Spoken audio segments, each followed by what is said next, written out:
নমস্কাৰ সকলোকে স্বাগতম জনাইছো পুনৰ মোৰ এটা অন্য ভিডিঅ'লৈ কালি আমি আলোচনা কৰিছিলো ভাৰতৰ ৰাষ্ট্ৰীয় উদ্যানসমূহৰ ওপৰত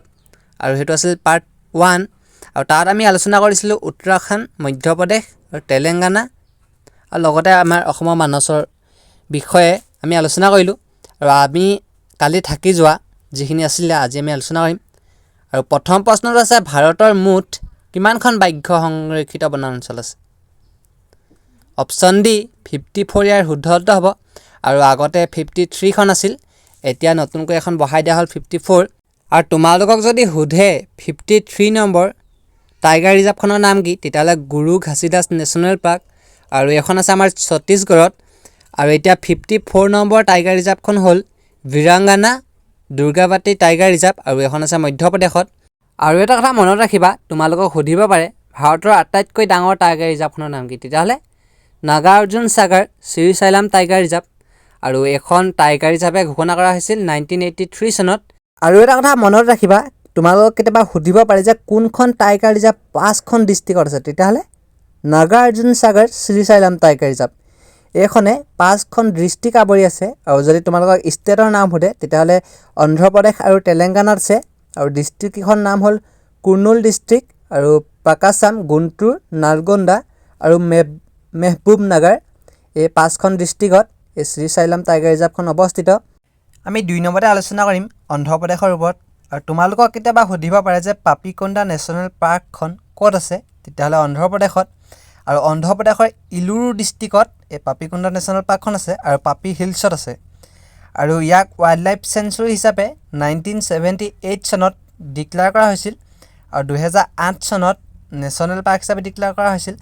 আৰু এখন মোষ্ট ইম্পৰ্টেণ্ট নেশ্যনেল পাৰ্ক হ'ল ৰাজীৱ গান্ধী নেশ্যনেল পাৰ্ক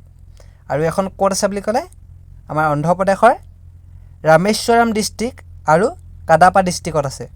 আৰু এখন মনত ৰাখিবা আকৌ আমাৰ ওৰাং ৰাষ্ট্ৰীয় উদ্যানখনকো আগতে ৰাজীৱ গান্ধী নেশ্যনেল পাৰ্ক বুলি জনা গৈছিল এইটো ভুল নকৰিবা অন্ধ্ৰপ্ৰদেশৰ ৰাজীৱ গান্ধী নেশ্যনেল পাৰ্কখনৰ তোমালোকক যদি আগৰ নামটো সোধে তেতিয়াহ'লে ৰামেশ্বৰম নেশ্যনেল পাৰ্ক আছিল আৰু 2005 চনত ৰাজীৱ গান্ধী নেশ্যনেল পাৰ্ক হিচাপে ডিক্লেয়াৰ কৰা হৈছিল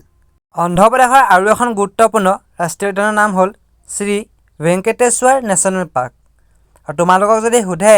ভেংকটেশ্বৰ নেশ্যনেল পাৰ্কখন ক'ত আছে তেতিয়াহ'লে অন্ধ্ৰপ্ৰদেশৰ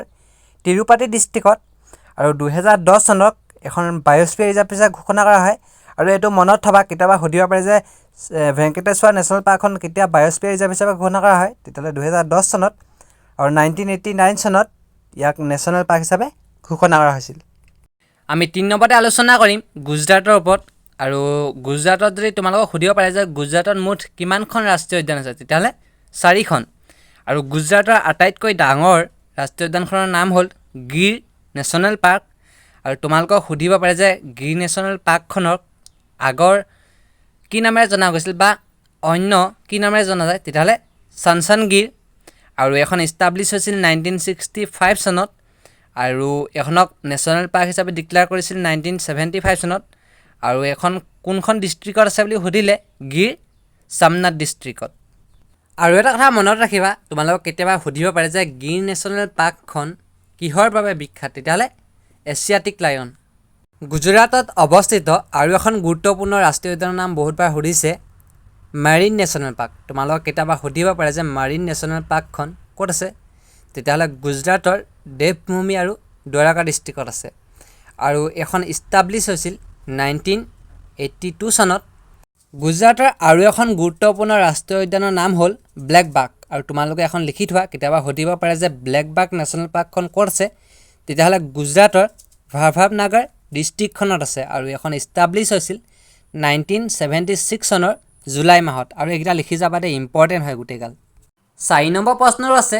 কোলেটো নেশ্যনেল পাৰ্কখন ক'ত অৱস্থিত অপশ্যন এ ৰাজস্থান ইয়াৰ শুদ্ধ উত্তৰ হ'ব তোমালোকে বাকীগাল লিখা নাই মই বেয়া নাপাওঁ কিন্তু এইগাল নিলিখিলে নহয় মই বেয়া পাম আৰু তোমালোকে পিছত নিজে পস্তাবা এগাল নিলিখিলে যে দাদাই কি কৈছিলে লিখি লোৱাহেঁতেনে ভাল আছিলে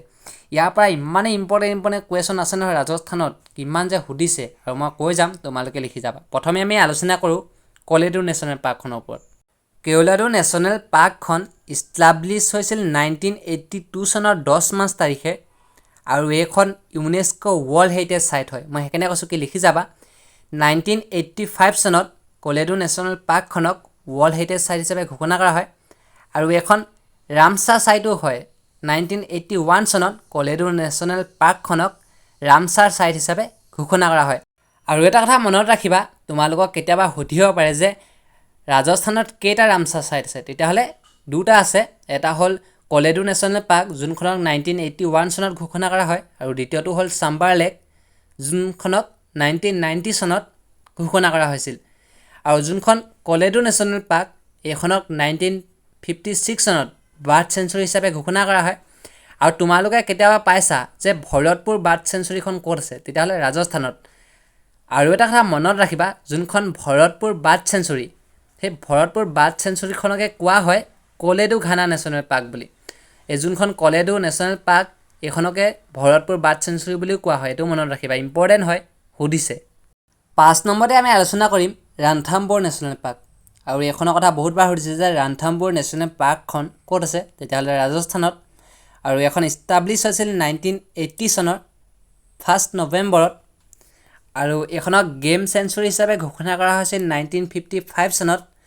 আৰু এটা কথা মনত ৰাখিবা যোনখন ৰাণথাম্বুৰ নেশ্যনেল পাৰ্ক এইখনক 1973 চনত টাইগাৰ ৰিজাৰ্ভ হিচাপে ঘোষণা কৰা হৈছিল আমি 6 নম্বৰতে আলোচনা কৰিম মুকুন্দৰা হিলছ নেশ্যনেল পাৰ্কৰ ওপৰত আৰু তোমালোকক সুধিব পাৰে যে মুকুন্দৰা হিলছ নেশ্যনেল পাৰ্কখনৰ অন্য নাম কি তেতিয়াহ'লে দাৰাহ ৱাইল্ড লাইফ চেঞ্চুৰী আৰু এখন ইষ্টাব্লিছ হৈছিল 2004 চনত আৰু তোমালোকক কেতিয়াবা সুধিব পাৰে যে মুকুন্দৰা হিলছ নেশ্যনেল পাৰ্কখন কিহৰ বাবে বিখ্যাত তেতিয়াহ'লে বেংগল টাইগাৰ আৰু এখনক ৱাইল্ড লাইফ চেঞ্চুৰী হিচাপে 1955 চনত ঘোষণা কৰা হৈছিল 7 নম্বৰতে আমি আলোচনা কৰিম বিহাৰৰ ওপৰত আৰু তোমালোকক যদি সোধে বিহাৰত কিমানখন ৱাইল্ড লাইফ চেঞ্চুৰী আছে তেতিয়াহ'লে 21 আৰু বিহাৰত মাত্ৰ এখনেই নেশ্যনেল পাৰ্ক আছে সেইখনৰ নাম হ'ল বাল্মীকি নেশ্যনেল পাৰ্ক আৰু এখন বিহাৰৰ ৱেষ্ট চম্পাৰণ ডিষ্ট্ৰিক্টত অৱস্থিত আৰু ইয়াক ৱাইল্ড লাইফ চেঞ্চুৰী হিচাপে ডিক্লেয়াৰ কৰা হৈছিল 1978 চনত আৰু এটা কথা মনত ৰাখিবা 1990 চনত ইয়াক নেশ্যনেল পাৰ্ক হিচাপে ডিক্লেয়াৰ কৰা হৈছিল আৰু টাইগাৰ ৰিজাৰ্ভ হিচাপে 2022 চনত ঘোষণা কৰা হৈছিল ভিডিঅ'টো ভাল লাগিলে যদি সকলোৱে লাইক কৰিবা আৰু এনেধৰণৰ ভিডিঅ' পাবলৈ মোৰ চেনেলটো ছাবস্ক্ৰাইব কৰি ৰাখিবা যিহেতু আজি ডক্টৰ হিমন্ত বিশ্ব শৰ্মাই ঘোষণা কৰিলেই যে অহা 7 তাৰিখে 5000 পোষ্ট ওলাব আৰু যিসকলে ফিল্ডলৈ যোৱা নাই যাবা কাৰণ পোষ্ট ওলোৱা মাত্ৰ ফিজিকেললৈ বেছি দিন নাপায় এই ফিজিকেল পাতি দিব তাৰপিছত আকৌ ৰিটেন হ'বই আৰু সেয়েহে পঢ়িও থাকিবা কাৰণ পঢ়ি থাকিলে তোমালোকলৈ ৰিটেনৰ কাৰণে সুবিধা হ'ব আৰু মই যিমান পাৰোঁ অসম জিকেৰ ওপৰত প্ৰশ্ন আনিবলৈ চেষ্টা কৰিম কাৰণ অসমৰ পোষ্ট যিহেতু ওলাইছে 7 তাৰিখে ওলাব আৰু মোৰ অসম জিকেৰ ভিডিঅ' পাবলৈ তোমালোকে চেনেলটো ছাবস্ক্ৰাইব কৰি ৰাখিবা ধন্যবাদ লগ পাম বেলেগ এটা ভিডিঅ'ত জয় আই অসম